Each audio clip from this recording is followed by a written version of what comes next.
page 741 and 42. O children of Zion, be glad and rejoice in the Lord your God, for he has given the early rain for your vindication. He has poured down for you abundant rain, the early and the later rain as before. The threshing floors shall be full of grain, the vats shall overflow with wine and oil. I will repay you for the years that the swarming locust has eaten, the hopper, the destroyer, and the cutter, my great army which I sent against you. You shall eat in plenty and be satisfied, and praise the name of the Lord your God, who has dealt wondrously with you. And my people shall never again be put to shame. You shall know that I am in the midst of Israel, and that I, the Lord, am your God, and there is no other. And my people shall never again be put to shame. Then afterward I will pour out my spirit on all flesh. Your sons and your daughters shall prophesy. Your old men shall dream dreams, and your young men shall see visions. Even on the male and female slaves, in those days I will pour out my spirit. I will show portents in the heavens and on the earth, blood and fire and columns of smoke. The sun shall be turned to darkness and the moon to blood before the great and terrible day of the Lord comes. Then everyone who calls on the name of the Lord shall be saved. For in Mount Zion and in Jerusalem there shall be those who escape, as the Lord has said, and among the survivors shall be those whom the Lord calls. May God add his blessing to this reading of his word.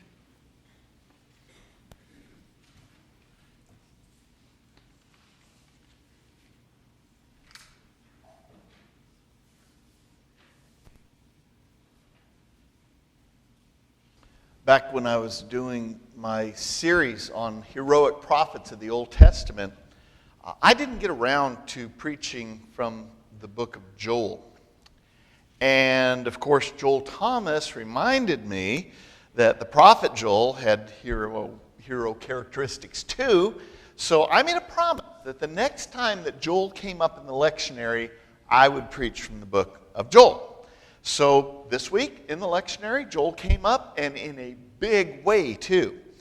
I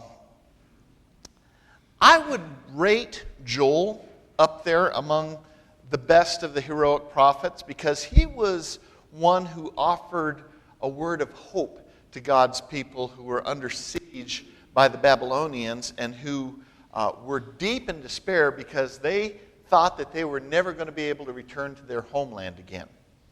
So Joel starts out by describing a plague of locusts that descended down on the land and devastated it and destroyed the agricultural resources. And then he moves on to compare the Babylonian army to a plague of locusts that came into the land and wiped out all the human resources.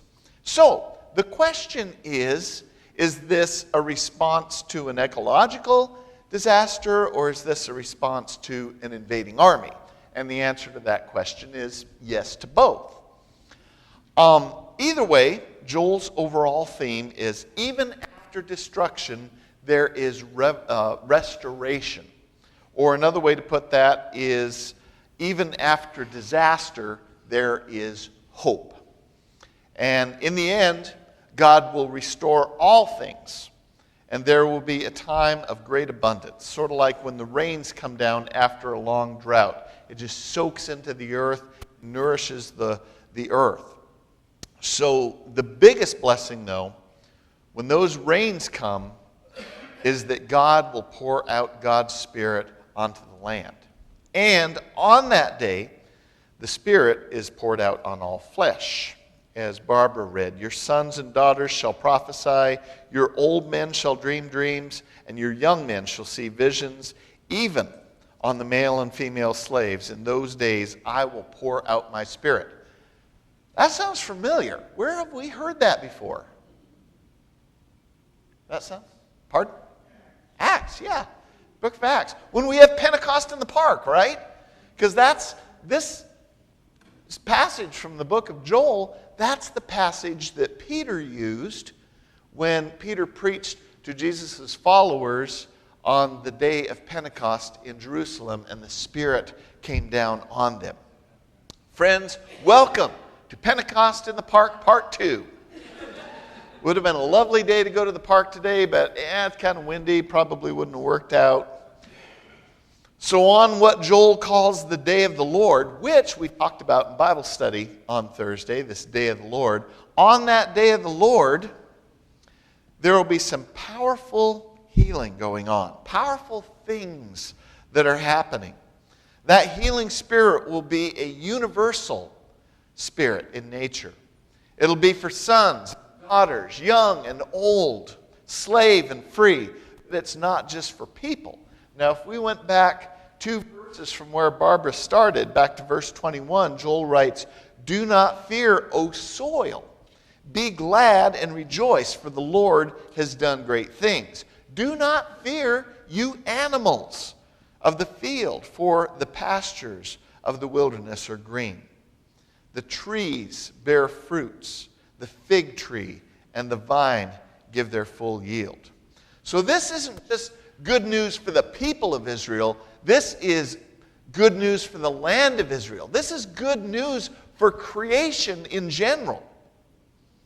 But for Joel's audience, this day of the Lord was something that was to come. It was going to happen. It was something that was yet to be realized. If we were to read on into verse 30 and 31, which I believe we did, Joel writes that before the day of the Lord comes, I will show signs in heaven and on earth, that blood and fire and columns of smoke. The sun shall be turned to darkness, the moon to blood. And of course, in Joel's day, all that blood and fire and smoke came in the form of the Babylonian army as they swooped in like a swarm of locusts and carried off Israel's people into exile. We have seen our fair share of smoke and fire in the last year. Even as we speak today, Sonoma County is evacuating tens of thousands of people, or at least they're on notice to evacuate. And we are only 12 days away from being at the one-year anniversary of the massively destructive Camp Fire that laid waste to thousands of acres of land, 5 communities, and 85 lives lost. And even though that fire never reached Chico, we have all been living with the consequences of the fire to varying degrees. Several of our families who lost homes in the burn zone have moved on to other communities outside of Chico. Some outside of California altogether. And not all of them lost their homes in the fire. Some people were down there, like the Stevens. When their landlord sold the house, they couldn't find housing around here. Our resources, both our human resources and our material resources here in the church, have been impacted. And the thing is, we don't like to admit this. We don't like to admit that we've been impacted at all. Because so many people say, well, who am I to complain? Now, it could have been much worse. At least I didn't lose my home. But then someone who lost their home turns around and says, hey, who am I to complain? It could have been much worse. At least my family is alive. And then someone who lost a family member might say, well, it could have been a lot worse. We could have all died. And that can just keeps getting kicked down the line. And you wonder, what's going to be at the end of that line? But the reality is, we have all felt the impact of this fire and have all been traumatized at some level. Chaplain Mary and other folks in the spiritual and mental health community say that even those who have not experienced the fire firsthand, who are not in the fire, are experiencing what's called vicarious trauma. I wasn't kidding when I said, welcome to Pentecost in the Park, Part 2. Because one of the things that we do at Pentecost in the Park is kind of check in with each other as far as how we are all doing. The prophet Joel promised God's people that hope was coming.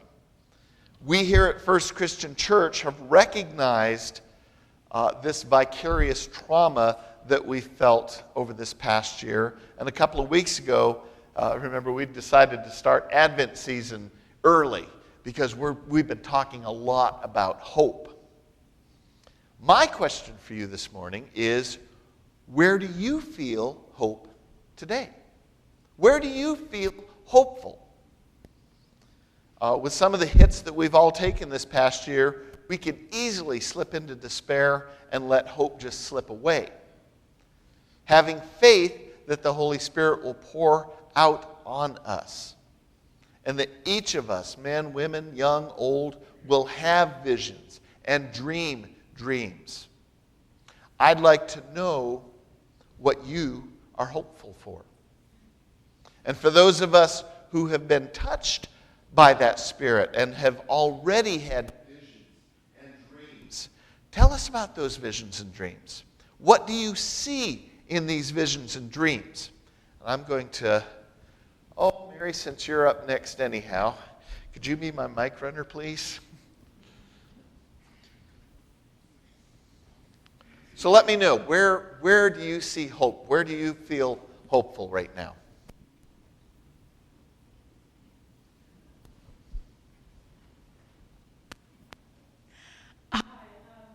Georgianne. I'm reading two very different books right now, very different, but both of them are talking about the sort of thing that Mary talks about, which is narrative therapy, talking your story out. I'm a campfire survivor.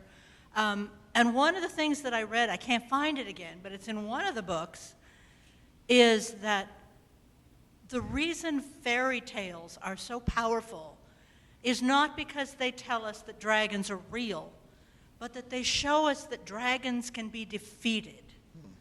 And that's what we're doing right now. We're defeating our dragons, slowly and surely. Amen. One bite at a time. Who else? Where are you finding hope in this journey? Or what dreams do you have for the future? What hopes do you have for our community of faith?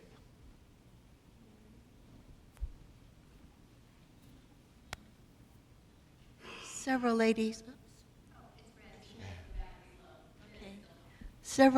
have been collecting together on Thursdays, singing old-time hymns, a cappella. We'll be doing something this morning. We got to know Maureen Johnson from Paradise Church because she was worshiping here in the fireside room.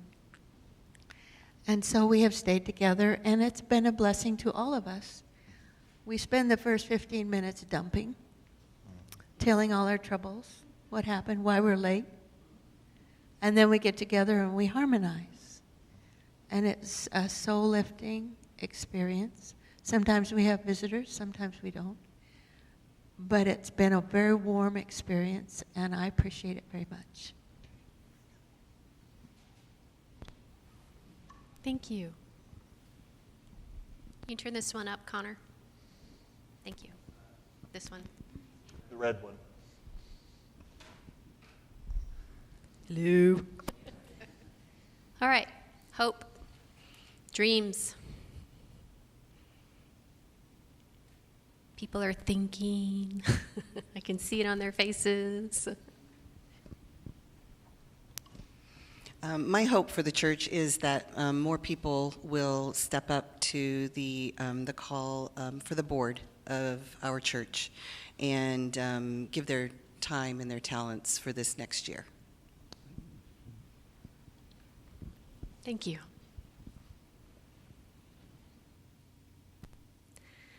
One of the things that I witnessed as the facilitator of the support group is after people started telling their story and they heard the stories of the other women in the group, about 8-9 weeks in, one of the ladies who came there and within about 10 minutes was just crying, getting a lot of this PTSD out.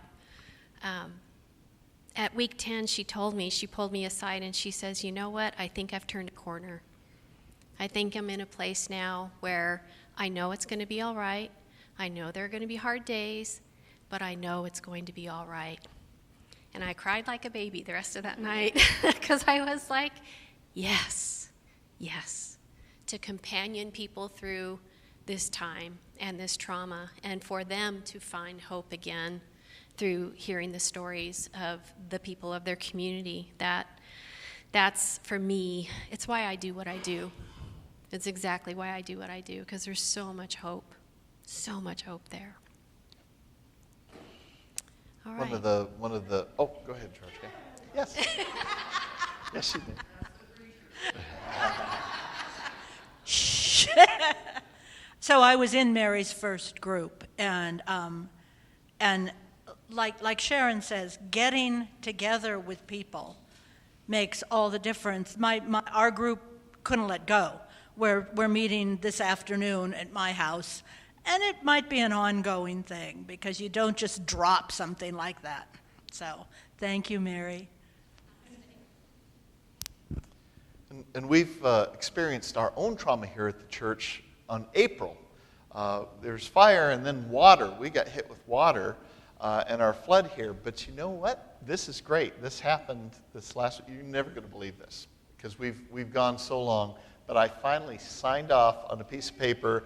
They got rid of that job site sign in our window, that lockbox off the doors to the Bethany room there. So that's a sign of hope right there too, because every day a little bit of normal comes back. And just like that, a little bit of normal comes Just back like into that. our life. I forgot that. Just like that. Yep. That's what I've been telling him for the last 4 or 5 months. Yeah. Yes. Anything else? Anything else? In the back. I'm going to get my steps in today, Cece. I'm reading a book called Toxic Charity, and it's about, what it's really about is effective charity. And so my hope is that we turn to effective charity as a means of serving the homeless and providing housing and other needs. And that's my hope. Yes. Very good. All right. Anything else? Yes, we're thankful for Martha today and her harmonica solo. Yes. Martha says, I've always wanted to be in a band. And so you know what we're doing now is we meet with the upbeats whenever we're going to do a song or planning on doing a song.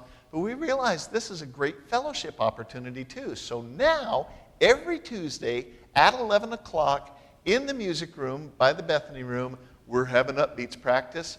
It doesn't mean that everything that we sing or play is going to be here played in church, but we just get together and jam. And you know what? It's fun. And you know what? You all are invited too. So you can be upbeat as well. Anything else? O children of Zion, be glad and rejoice in the Lord your God, for he has given the early rain for your vindication. He has poured down for you abundant rain, the early and the later rain as before. In the months after the fire, I noticed that when the grass started growing again, how green it was when it came up and how pretty the wildflowers were in that burn zone. I've also noticed a great deal of strength and resilience in the people who live in the burn zone as well. I've been meeting with a planning group in Paradise that is coordinating a number of events commemorating the 1-year anniversary of the fire, which is in 12 days, believe it or not. There's going to be some really amazing remembrance services all up and down the ridge and even down here in Chico. And our church has been part of a plan to observe 85 seconds of silence on November 8th at 11:08 to remember the 85 people who died in the fire. This is an idea that the Interfaith Council had come up with and presented to this group, and so now it's kind of going viral. Chico State is going to be doing it, Butte College is going to be doing it, and what we're going to do is the Chico Area Interfaith Council is holding an observance down at the downtown plaza starting at 10:45. Not everybody is going to want to go up to the burn zone, and to be quite frank, a lot of the folks who are in the burn zone who live there don't necessarily want everybody coming up there either. So that's why we're holding space in solidarity with our brothers and sisters up in the burn zone for this observance at the downtown plaza. That's going to start at 10:45 a.m. Chico High School Choir is going to be singing there. We've got another couple of musicians to just provide some music until that time of silence at 11:08. So we would love to see you there. It's good to hear hope. It's good to hear that you all are experiencing that hope. If you aren't, that's okay. Again, when Joel talked about this day of the Lord, when the Spirit would be poured out among all people, it was yet to come.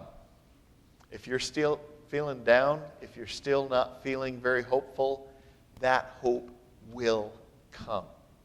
Guaranteed.